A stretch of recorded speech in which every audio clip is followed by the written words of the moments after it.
Okay, fastening the headboard to the steel frame has kind of been a mind boggler for me, but here's what I have come up with, or what I want to attempt to do. I'm going to split this board. I've got another one on the other side from the same piece. It's some of the worst oak I had because I don't care about it. You're not going to see it, and it's just going to get glued to the back. So what I'm going to do is run this through. I've jointed both edges. I don't care whether they're parallel or not because I'm going to run the jointed edges against the fence.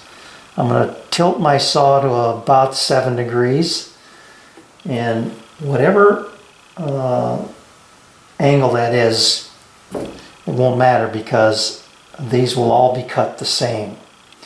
Then I'm going to take this piece of white oak because I want something that's going to be nice and stable. It's going to attach down with this crossboard that runs between the frame and those elongated holes that you have on a steel frame. I've got some T-nuts on the other side of this. I can show you that later. So that's going to bolt to the steel frame. Then this is going to have some bolts running through it into this piece. I know that there's going to be flex there, but when you're doing bolting a headboard to a steel frame like this, it's going to flex. There's just no way around that. You know, even if I fasten the legs directly to the frame, you're still going to have that problem. So, two 2-inch pieces off of this, both again tapered. Then I'll place it on the back of the headboard, slide these up to it, glue them in place so that I get a nice slip fit. I forgot to mention, these posts, I'll call them, are going to slide in this pocket, and I'll have a stop up here on top as well, so that you'll drop the headboard or slide the headboard on, it'll hit a positive stop. So there'll be no fasteners keeping the headboard on. It'll just be this slip fit with a stop to keep it from sliding down. Alright, I got my T-nuts installed.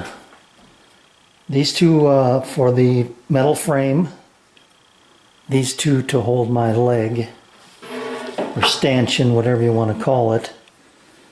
And the frame is bolted through this way. The bolts are coming through this way, and then the leg or stanchion is going to be bolted on this side through that way.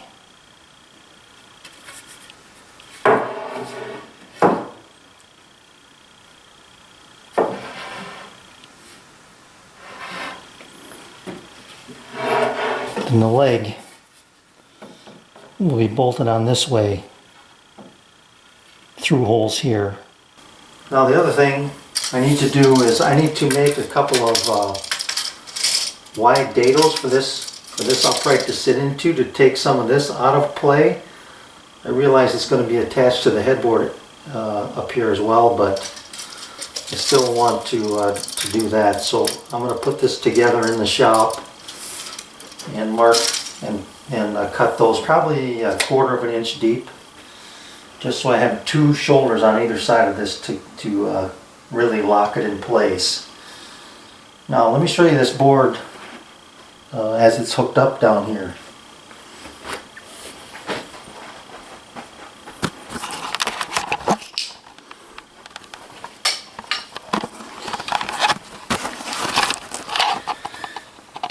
So now you can see how that goes together.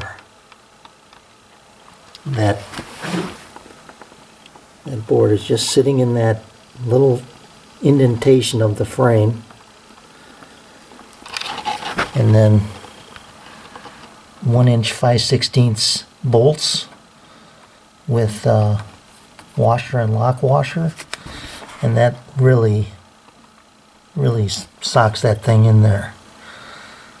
So I'll take it apart and make my marks here and on the other side. Cut that dado. Alright, a great opportunity to use this workbench. I've got 2 dogs here with my cross member pushed up tight to that and clamped. Before I clamped it, I slid this over until this upright contacted those two dogs, and I'm square. It's right on the money. So we're good to go. I'll just make my marks here, move my dogs over, and square up the other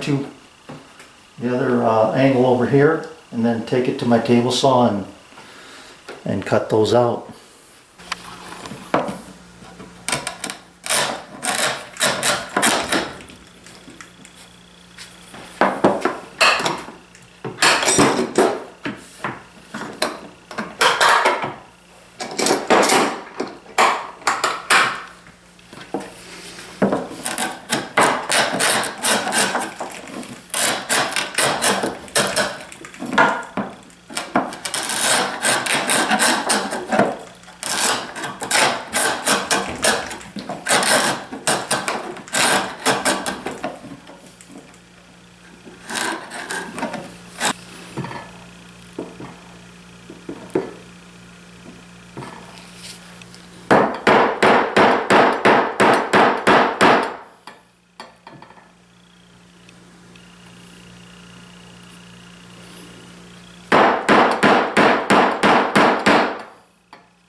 It's a nice fit.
It's a nice solid joint.